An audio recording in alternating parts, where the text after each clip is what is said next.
โตมาแล้วเด้ยอยู่บ่โอเคสาวพังเลยเจ้าเยอะมาโอ้ยน้องสาวเอาโอ้ยไปซอยเจ้าค่ะน้ำมันเด้อโอ้ยเอาโดยขอบใจหลายๆขอบใจหลายมาแบบนี้เลยฮะแบบนี้พามา5 เซนจีบเด้อแล้วก็บ่มีอะไรเงินจีบกันเอาน้ำน้องสาวบ่มีเงินอะไรดอกมายามบ้านแต่ละเทื่อก็บ่มีเงินพ่อคอยให้เจ้าหัน50 คูณ 50โลสิไปอยู่ 20,000บ่เอ้ยบ้านดำบ่20,000กับ20,000มันช่างไหนดิจะมีเงินเดือนถ้าบ้านดำบ่เจ้าไปตกเขาสวรรค์น้ำบ่มันตกบ่ห้องงานดีเฮาหั่นแล้วไก่ห้องงานดีเฮาหั่นแล้วไก่ห้องงานดีเอ้ยแหละสิมีเฮ็ดตาปลายแหละมีการให้เฮ็ดแล้วสิแบ่งให้ดอก20,000นึงดอกบ่ได้เอาหลายไปบ่ฉันก็เราอยากทำบุญเด้ประโยชน์คือแบบนี้ได้ใจบุญได้จังว่าอยู่ไกลๆกันว่าเราบ่ใจบุญเราเว้าบ่ได้เราบ่ขายดอก2,000แม่นกับ2,000บ่ได้ทำพัว2,000เนี่ยพัวจะต้องขายดินซื้อเฮาแบ่งเองเฮาขายเองบ่ได้สนไผเบิดบอกคนใจบุญเด้ไปบ่กว้างอีกเท่าใดก็เอ้ยนั่นจะสิให้50 คูณ 50โลมันได้แท้อยู่สิเขาเจ้าไปเฮ็ดกรรมกรอยู่งานข่อยก็ได้แล้วเพราะว่ามันเที่ยวไปถึงมาไกลๆนึงแล้วเจ้าบ่จะเฮ็ดกรรมกรเจ้าก็ปลูกผักปลูกหญ้าจะไปส่งตลาด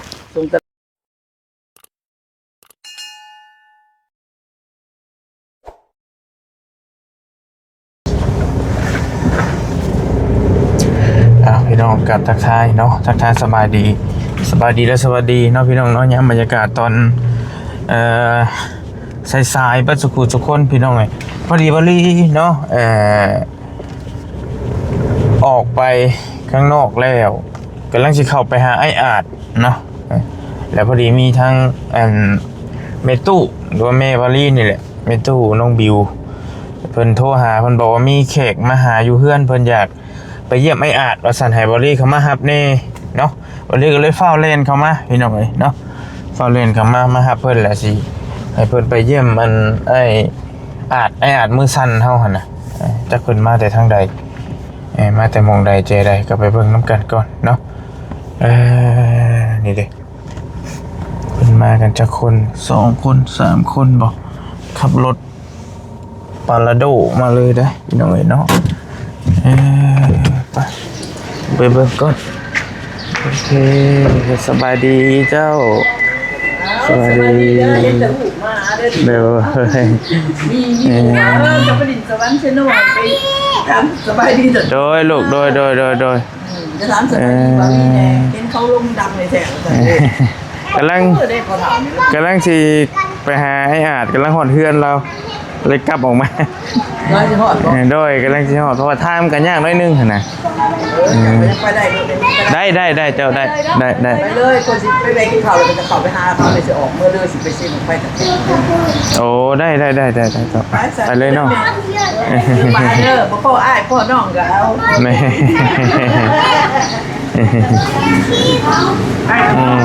เจ้าอยู่จะไปสิได้ผมก็เบิ่งมันน่ะล่ะเจ้าลูกเด็กโดย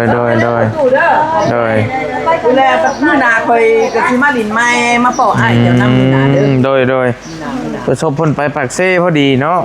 เอาไปบ่ได้โทรบ่จักคนบ่โทรเพราะว่าเมาแต่เบิ่งในโทรทัศน์แล้วบ่ได้สนใจโอ้โดยใจแบบไปจดไว้มาแต่ฝรั่งเด้อโอ้มันอยู่เมืองละคนอยู่เมืองลาวนะโดยลูกแล้วสิพูดเที่ยวไปเที่ยวมาโดยไปจะไปเลยก็ได้ไปมันจังบ่สวยโดยเดี๋ยวเฮานำหน้าไปก็ได้นำหน้าไปโดยแม่ว่าสิไปแวะกินข้าวก่อน12 โมงแม่เป็นเบาหวานก็กินข้าวเจ้าก็ไปกินด้วยกันแล้วก็โอ้เอาแบบนั้นบ่กินข้าวเดียวนึงนะได้ไปนั่นก็ได้โดยโอเคเจ้าโอเคป่ะพี่น้องหลังจากที่บอลลี่เนาะทั้งเมย์เพิ่นกับเอ้ยเพิ่นไปเลี้ยงข้าวแล้วก็ได้พาเพิ่นเข้ามากำลังสีหอดแล้วเพิ่นตามหลังมาอยู่ผู้ดิบมาอยู่ลำหลังเนาะรถปาราโดพี่น้องเนาะมาเบิ่งน้ำกันไอ้อาจเราสิตกใจบ่จะได้มีคนมาหาฮอดเฮือนพุ่นเด้พี่น้องเนาะ ผู้ใหญ่ใจะบุญเพิ่นมาแต่เมืองนอกเมืองนาแม่เพิ่นมาแต่อเมริกาว่าซั่นเนาะเพิ่นเห็นคลิปนำทีมงานเฮาแหละเพิ่นก็อยากมาเยี่ยมถือว่าเป็นครั้งแรกนะนี่พี่น้องเอ้ยที่มีผู้ใหญ่ใจบุญมาเยี่ยมไม่อาจฮอดบ้านฮอดซ่องเนาะพี่น้องเนาะเราสิดีมกดีใจส่ำใดเนาะกลับมาเบิ่งนํกันเพิ่นมาเยี่ยมมายามถามข่าวว่าซั่นเนาะมาเบิ่งเนี่ยจังได๋พี่น้องเอ้ยพึบพับฮอดแล้วมาพี่น้องดูมาแล้วเด้ยอยู่บ่โอเคตัวโอเคมา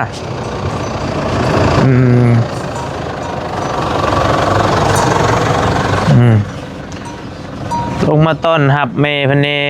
มาเยี่ยมเนาะเพื่อเราสิติงได้ กำลังเฮ็ดหยังกินน่ะ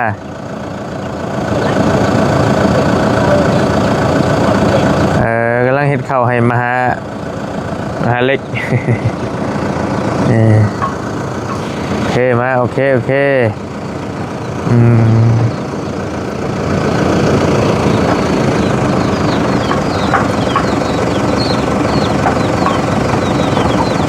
มาต้อนรับเพิ่นแน่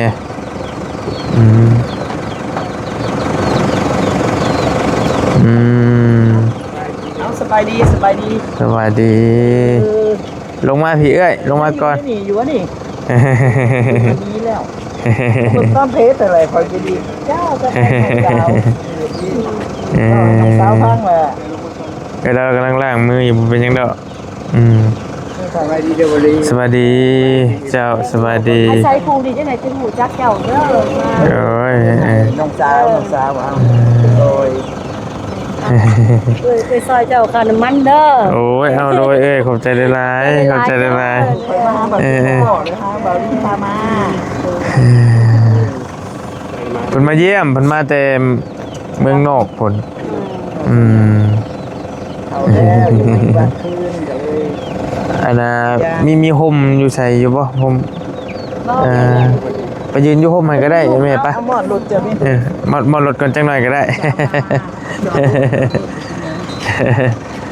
เรียกว่าเตียงตางมันก็บ่มีมันอยากฮกแน่กันเราก็ได้เฮาถ่ายไว้ส่วนตัวเฮาเบิ่งโดยเฮาลงเรื่องของเจ้าเดี๋ยวเบิ่งน้ำช่องลูกก็ได้เบิ่งช่องกันเบิ่งทุกมื้อเซมาอยู่นี่มันจะงมแน่จะดินที่อยู่ไปสิแม่เส้นสิได้ดินให้เจ้ามันเขาก็ดีเจนมาอยู่โฮมก่อนแม่ยันนั้นฮ้อนอากาศยังฮ้อนมันนี่เนาะอันพูดนี่บ่ดินเจ้าก็ลังไปหาดินซื้อให้เรานี่บ่แม่นแม่นเงินพอซื้อดินแล้วเงินนั่นพอแล้วเจ้าได้แล้ว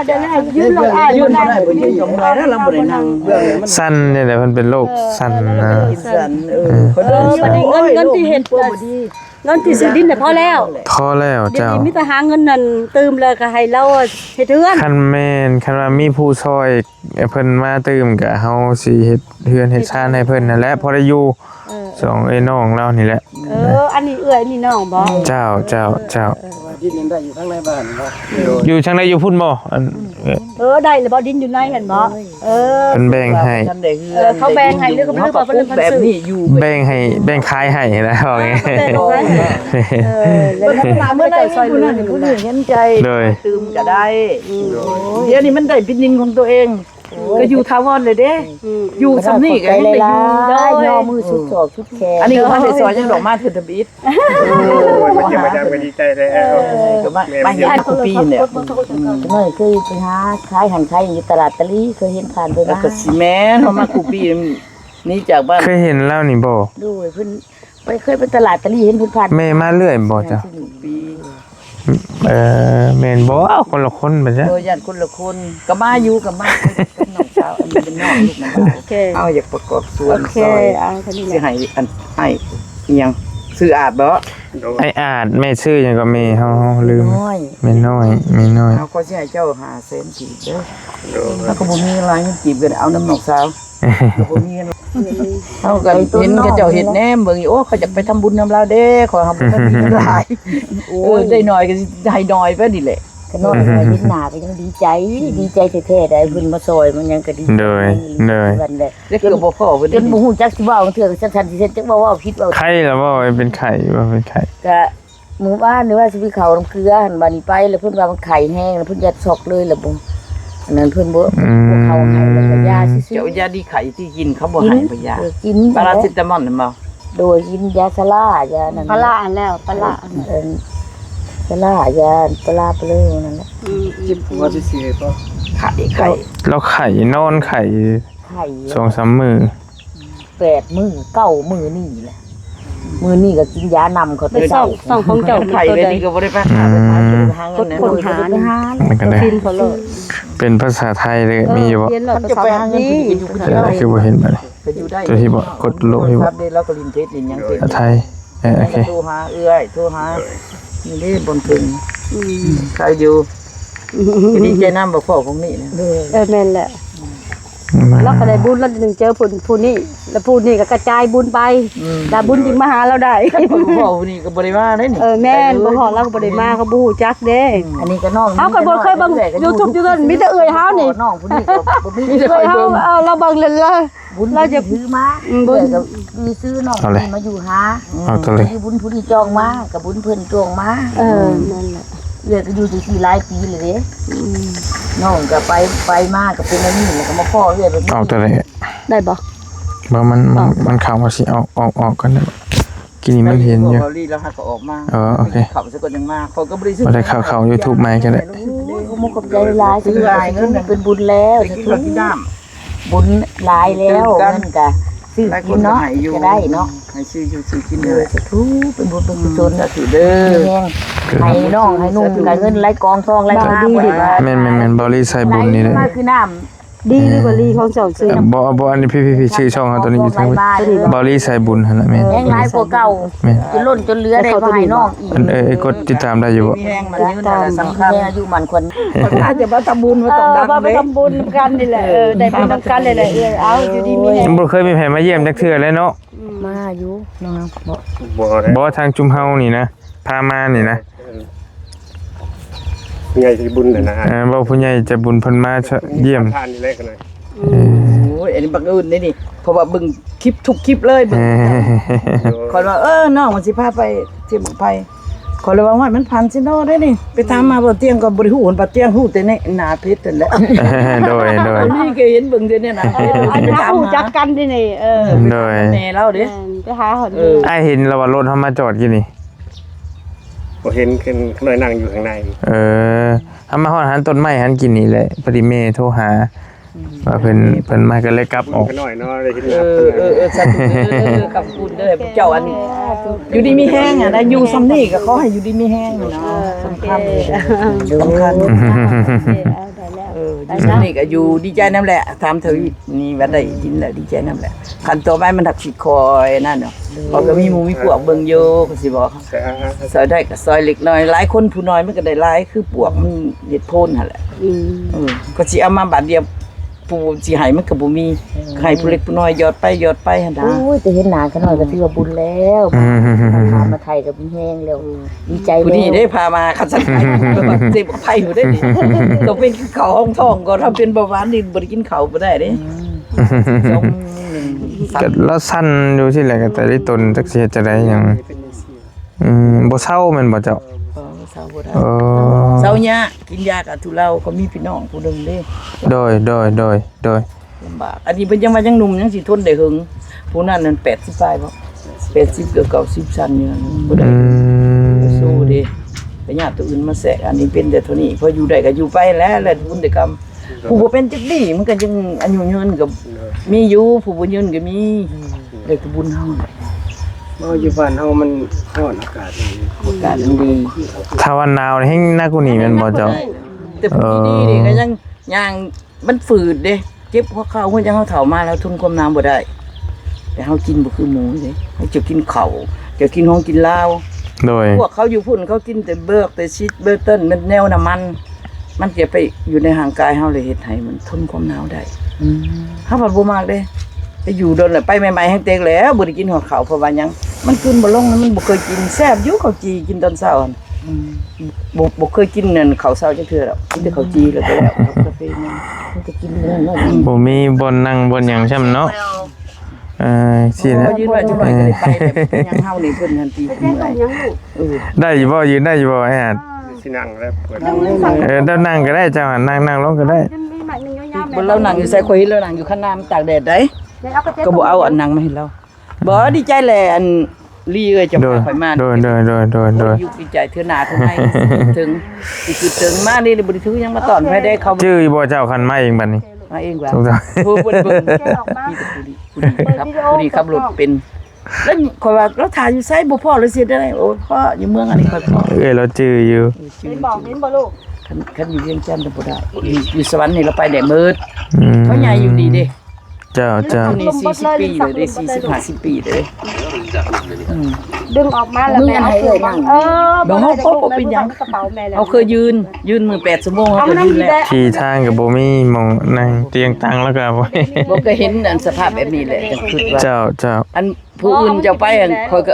นำซื้อๆแต่บ่ได้คิดว่าอยากพยายามหันนะอยากมายามผู้นี้ อืมโดย เพราะว่าแต่ดนแหละว่าคันนี้เมื่อนี้ไปให้บ่เตียงกับบ่รีบพาพยายามผู้นี้พยายามหมู่ข่อยก็ว่าถ่ายรูปให้เบิ่งเด้อพยายามพวกหมู่นะ ใหญ่ๆบอกก่อนให้ เอาก็สิได้เนาะมีบนส้นส่วนดีก็ สังกะสีแล้วเลิกไปเลยหันมือ ก็เขาไป มือมาถ่ายเลยบิดบ่อเชียงมา อืม สังกะสีมันแต่ย่ำฝนนี่ก็จังหน่อยก็ไปอีกแค่นี้ มันลมมาก็ถือมัน โดยสิฮอดย่ำฝนเลย แห้ง เองมาได้เลยแล้วปลูกเองมัดเองหัวก็เห็นใต้แล้วคือเก่งแท้ปีนนี่บ่เท่ามันจำเป็นคนจำเป็นต้องสอนตัวเองได้ เออใจมันแห้งขนาดเลยน้องก็กินบ่ได้น้องก็ เราเป็นจังซี่คือ แล้วนะ คือเราค่อยมีเฮือนเด้อก็สิให้เจ้าไปอยู่เฝ้าเฮือนให้ข่อยเลยอยู่ละล่านี่แหละอยู่หั่นละว่าสิให้อยู่ฟรีข่อยมันบ่มีเฮือนบอกน้องสาวปุ๊บนึกว่าเฮือนนี่เอื้อยเที่ยวมาแล้วก็มาอยู่ น้องอยู่พี่บ่ โดยเอาอยู่ในสวรรค์นี่เอื้อย บัดนี้เลยหันอยู่ต่างประเทศ ไปอยู่น้ำลูกน้ำหลานอยู่ต่างประเทศกสิกรรมมาอยู่พี่เลยแต่ขึ้นฮอดอยากมาอยู่เจ็บป่วยเขาเลยอยากมา ทางอ้ายก็อยู่พุ่น พอเฒ่าข่อยผัวข่อยเนี่ย หันแรกอยู่พุ่นเหมือนกัน เบิ่งคือบ่เฒ่าอะค่ะ บ่เฒ่าโต บ่เฒ่าได้75ปีน่ะ หน้าตาเพิ่นก็ยังนี่ อันปั๊บคือแล้ว นี่เอื้อยก็บ่เขา ยังแข็งแรงอยู่ ใส่หมวกไว้ผมบ่มีหลายนี่ น้ นะ องเขากลัวแล้วนี่กลัว จะปี ปลายผู้57นี่เฒ่ากลัวแล้วเพิ่นว่า70บาท ลูกชาย50เด้อเด้ 50ปลายเฒ่าก็ ลูก เพิ่น สาวหลา43ลูก2อันน่ะ45 3ลูก โดย เขาก็เห็นหลายเหตุการณ์เฮือนซ่านไปมันนี่แหละเขาก็อยู่เป็นเขาเฮาก็อยู่เป็นเฮาก็ชีวิตเมืองนอกบ่ได้แม่นสนุกทุกข์สู่บ่คือบ้านเฮามีหลายมีการไปสามาสาอะไรอยู่นั่นนี่ เบิ่ง อยู่พุ่นมันทุกข์นะ แต่มันคุ้มค่า เคยมีหมามันมาหาเลย พี่เขาก็เลี้ยงมา2ตัวเลย เฮาบ่เฮ็ดหยัง 2ตัวมาข่อยก็ คนเลยเขาเคยมีหมา สวรรค์เบิ่แล้ว มันรู้จักกันมาหา มาข่อยนิดหน่อย นี่แหละ ก็น้อยก็ได้เลี้ยงเขาแล้วก็แพงลูกอีนั่นเบิดเลยมันนี่ออกมาเท่าไรโตเกี่ยวโตปฏิตุ้ยบัด ก็ได้เฮาได้ฮอดเนาะ ก็แม่นอยู่เพิ่นอุ่นพออุ่นเฮือนเด้ อุ่นเด็ดตะกี้เฮาอยู่คนเดียวเนาะน้องก็หากะมานี่ประมาณที่ปลายมือนี่แหละ18มื้อได้บ่น้องก็หากะมานี่แหละก็อยู่เป็นน้ำเขาหั่นแหละพอนี่มันก็อยู่แบบนี้แล้วก็เลี้ยงเขาไว้ คันไปได้อยู่เป็นเฮือนตัวเองกับจะก็ไปหารับจ้างระบายขายผักขายมีกินนั่นเนาะ ไกคือเก่า ก็ต้องไปแหละ ไป เพื่อสุขภาพอีกได้หั่น เลย จะสินั่งอยู่เฮือนละลามบ่ได้ ไปได้คือน้องไปมือบ่อยู่เฮือน เพิ่นก็ยังเว้าคือเก่าแล้วว่าอันแม่อันดินน่ะ40,000คือเก่าแล้วว่า โดยเว้าคือเก่า แต่ว่าค่าทำเนียมนั่นน่ะเฮาเสียเองแม่นบ่ โดยก็สินั่นตัวผมเว้าเพิ่นก็เอามื้ออื่นเพิ่นบ่ปา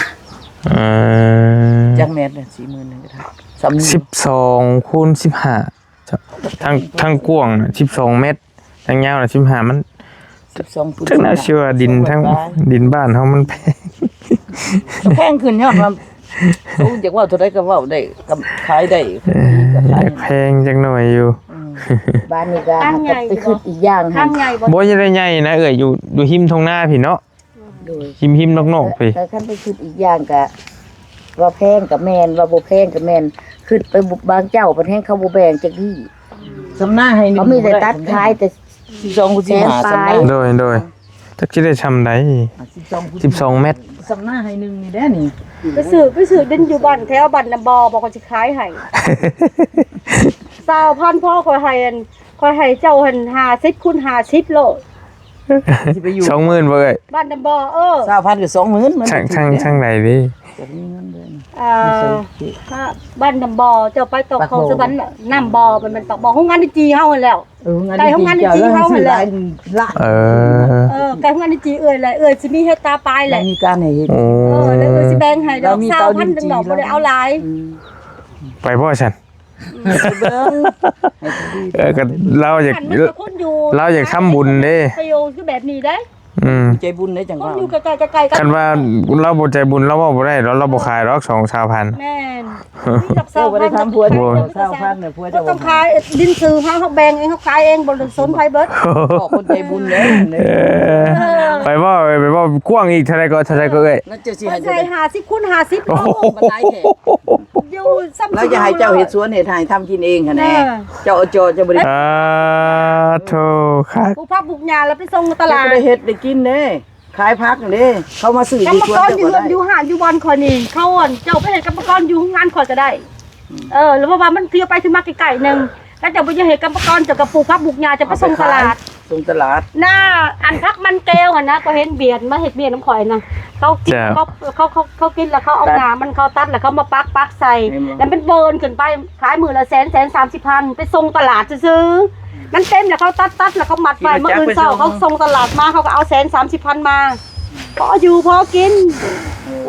ไม่ได้ทุกข์เลย บ่กว้างได้50 เขาก็อยากให้เจะมีบุญแล้วเจ้าสิได้เฮ็ดสวนกินเอง 50คูณ50 ได้อันน้อยเดียว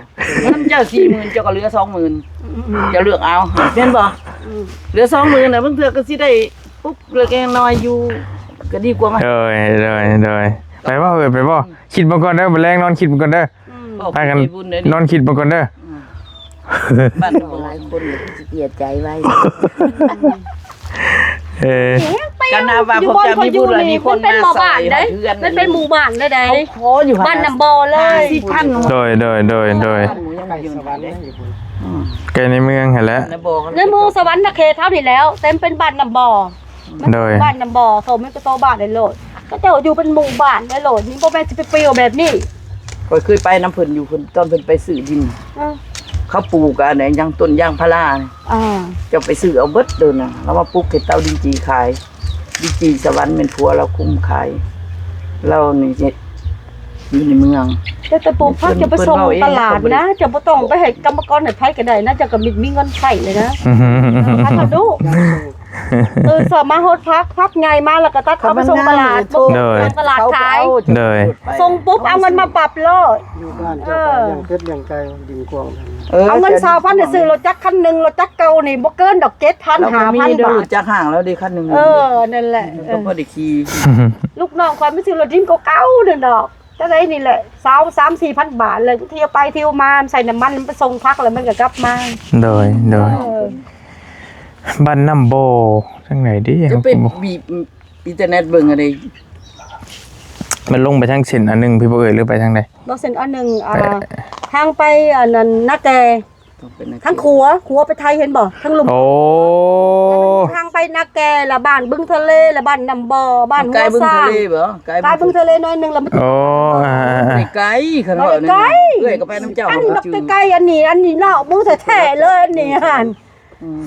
กันบ้านสีใกล้ๆอันยิ่งเยี่ยงแถวตลาดสวรรค์ไส้มาส่งพักอยู่หันไงเนาะ บ่อันแม่ละไปส่ง ตลาดสวรรค์ไส้ ตึกแล้วตลาดใหญ่เลย ตลาดใหญ่ ไปส่งมัน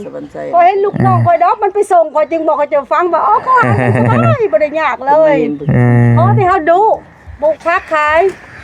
กูเขาซอยเจ้าก็เห็นว่าดูบุมันปูเกลือเองอยู่เฮ็ดได้เดี๋ยวนี้เขาจังซอยเด้ว่าซื้อมึงมาซอย ก็แม่นหั่นแหละแม่น ไอ้ผู้นี้แน่ 12เมตรคูณ15เมตรมันน้อยแล้วมันแพง40,000สปอร์ตที่ดินแบบนี้บ่ซื้อ น้อยเดียว เช้ากับมืดจังเฮ็ดเฮือน มันแพงเขาเองค่าดินขายดินเพื่อนเราอยู่เซโนก็มีนี่ดิเพื่อนเราอยู่เซโนก็มี แพง12คูณ15,000อยู่นี่บ่ซื้อโคตรแพง 12โยกและยาวไอ้ทางกว้างหั่นนะ ยาว15ยก ใจเลยว่ามันน้อย แม่น เขาสิให้50บ่อยากเอา อยู่นี่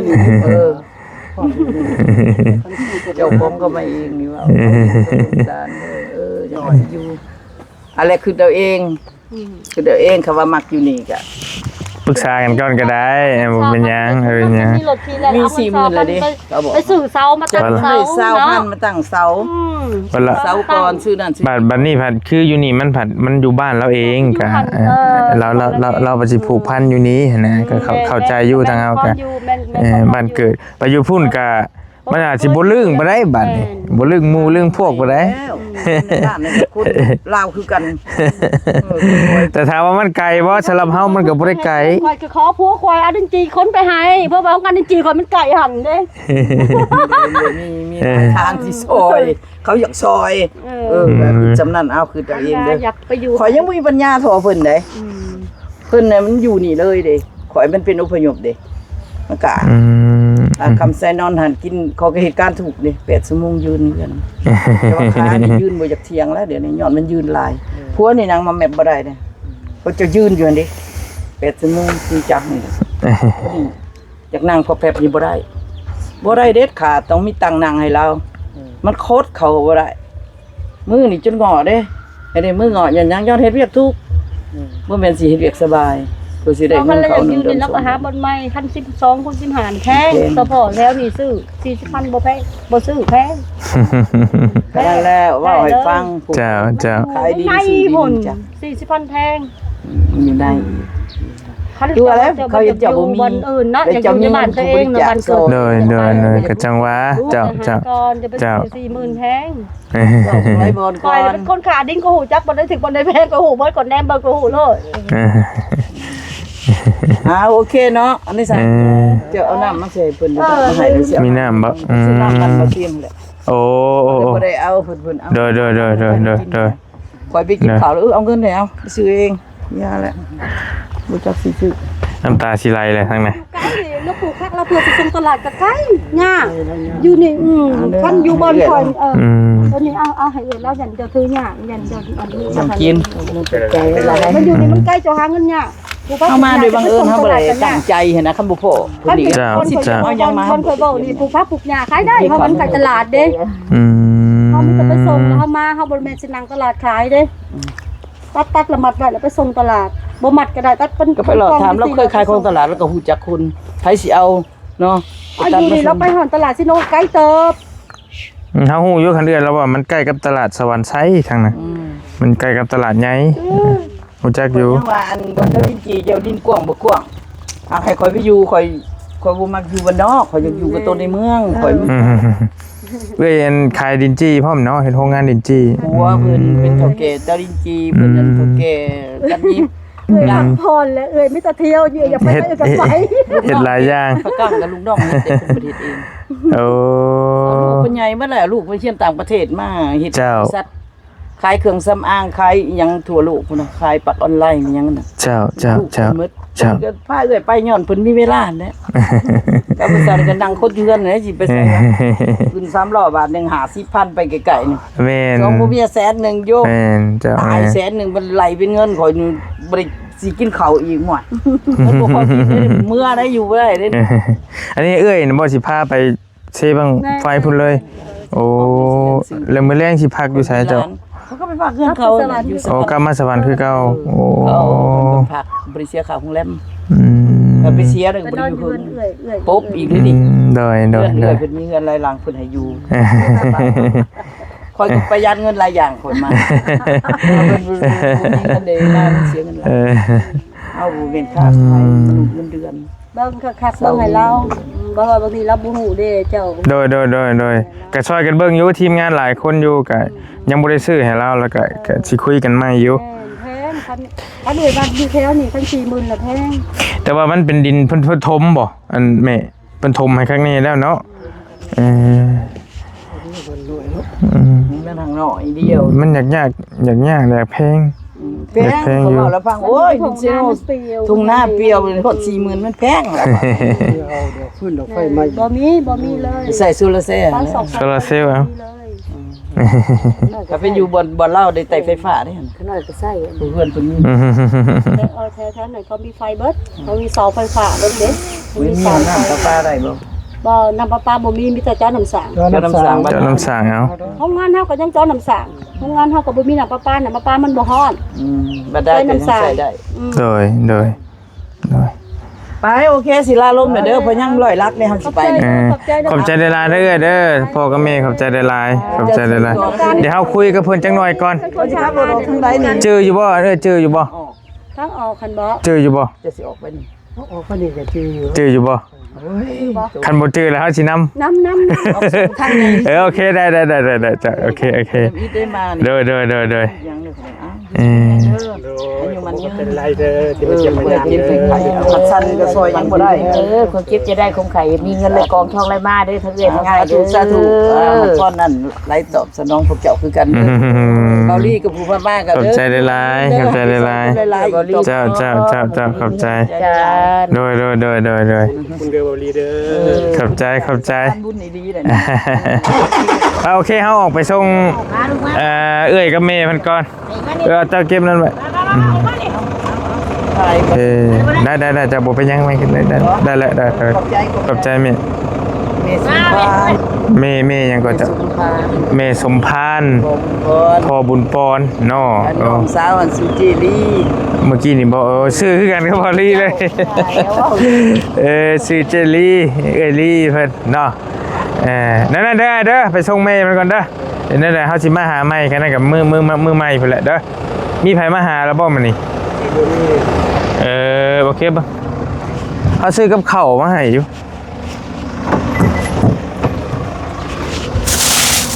เอาเข้ามารอบนึงแล้วแต่ว่ากลับไปออกทางกลับไปฮับไม่เอื้อยเพิ่นนั่นแหละขอบใจเอาไปกินเด้อเราจะไปส่งน้ำไปส่งเอื้อยเพิ่นก่อนใจขอบใจได้ก็จะว่ากันเฝ้ายังมาเพิ่นเฝ้าทางไหนก็ได้โอเคไปวันนี้ขอตัวจบคลิปเดินทางก่อนบัดที่นี่ก็เมย์เพิ่นก่อนเนาะเพิ่นสิพาไปเดินทางต่อเพิ่นก็เป็นผู้ใหญ่ใจดีใจกว้างดีได้เพิ่นก็เป็นคนมีเงินระดับนึงอยู่เพิ่นมาแล้วเพิ่นว่าถ้าบ่มีที่อยากได้อยู่ในเมืองก็แล้วสิขายให้ 20,000 ว่าซั่นคือเราเว้าหั่นแหละเนาะ50คูณ50โอ้กว้างได้พี่น้องเอ้ยเนาะอยู่ดีมีแฮงได้ก็จังว่ากันบ๊ายบายเจอกันพี่น้องโดย